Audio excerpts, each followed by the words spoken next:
se eu não me engano aqui que eu tenho.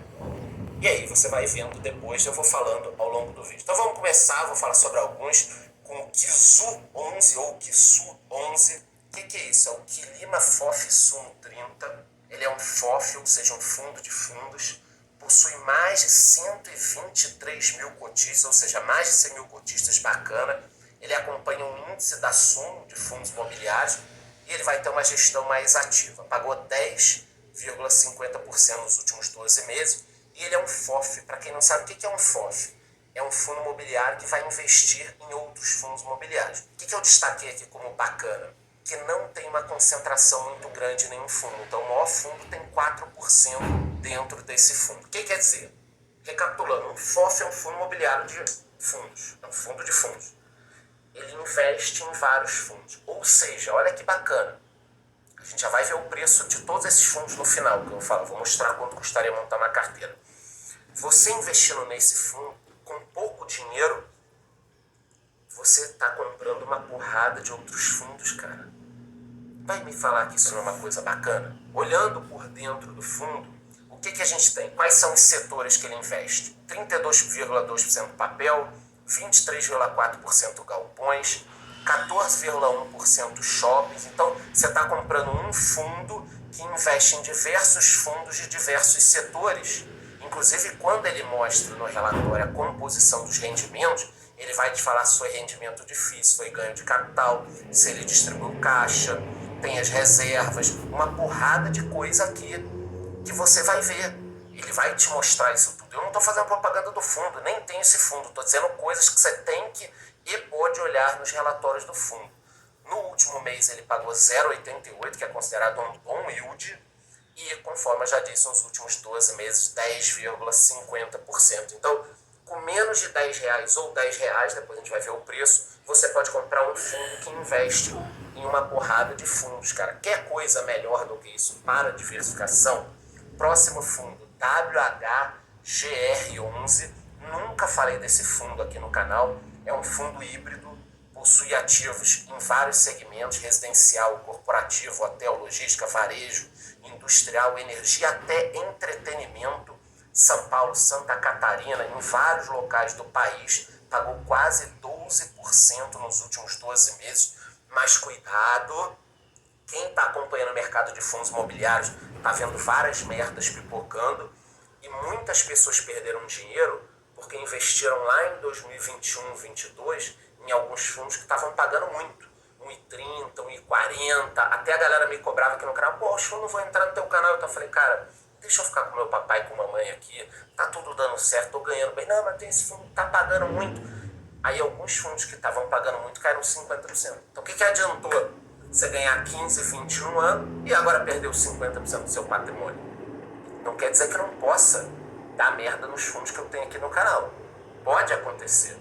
Mas tem uns que você já olha de forma meio, pô, tá pagando muito, tem muita concentração em poucos inquilinos ou em poucos ativos. Então tomem cuidado, tá?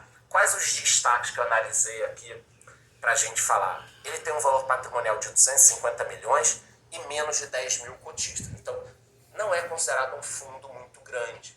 Esse é um ponto importante. É um fundo de papel, majoritariamente, ele é híbrido, mas tem papel 84,3% sendo a principal alocação.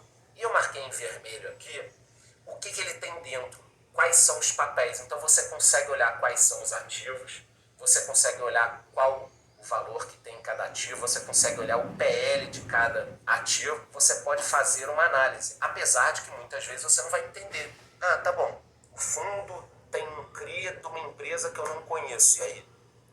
É foda. Ah, o rating é bom, e daí?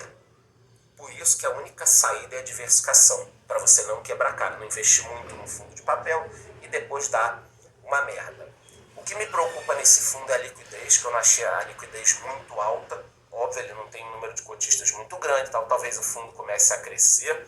Alguns ativos, para que vocês tenham ideia do que a gente está falando, são dívidas desse tipo de imóvel, da construção, da venda, de alguma coisa. É um título, é uma dívida, um CRI, como, por exemplo, o CRI da Arena MRV. Então, o estádio do Atlético Mineiro lançou um CRI e tem isso dentro do fundo. Por falar em Atlético Mineiro, só um detalhe aqui, lembrando do Vascão. Qual foi o pagamento do FII no último mês? Ele pagou 1,03% no último mês e quase 12% nos últimos 12 meses. Que é um fundo que já entrou e já saiu umas 2, 3 vezes da carteira do canal. É um fundo de lajes corporativas, fez um desdobramento recente, então ele não custava nessa faixa de R$10, custava muito mais e aí ele teve um desdobramento. Tem mais de 100 mil cotistas, o que ajuda a ter uma boa liquidez, ativo tanto em São Paulo quanto no Rio, com uma vacância considerada pequena.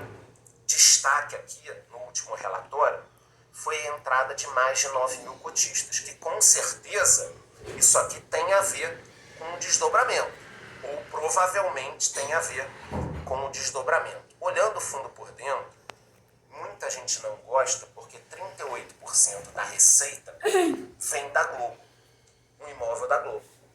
Então o pessoal pensa, pô, olha só, se der merda, o fundo perde quase 40% da receita. E pior, de novo na tela aí, 18% da receita vem da 20%. Então a gente tem aqui um percentual muito grande em 2 ou 3 empresas. Se essas empresas não pagarem, vai dar uma merda muito grande no fundo. Mas são empresas que vêm pagando, têm condições, uma série de coisas. Tem que analisar esse ponto. Não pode se desesperar. Mas vamos imaginar o seguinte, você tem 20 fundos na tua carteira. Aí dá para ter um fundo desse. Você tem 10 fundos, dá para ter um fundo desse. Agora, pô, Charlão, vou começar a investir, só quero ter 3 fundos no início. Você não pode ter um fundo que se der uma merda, 40%, 50%, 60%, 70% da receita vai cair. Boa parte dos contratos, na verdade, a maior parte são contratos atípicos. A gente já falou muito sobre isso aqui. Eu considero uma boa, dependendo do contrato. E o que são esses imóveis, essas lajes comerciais? São prédios ou imóveis dentro desses prédios. No Rio, em São Paulo, são ativos considerados bons. O portfólio em São Paulo, por exemplo, é muito bom, são ativos interessantes, tanto que a vacância é baixa para o segmento de lajes comerciais. No último mês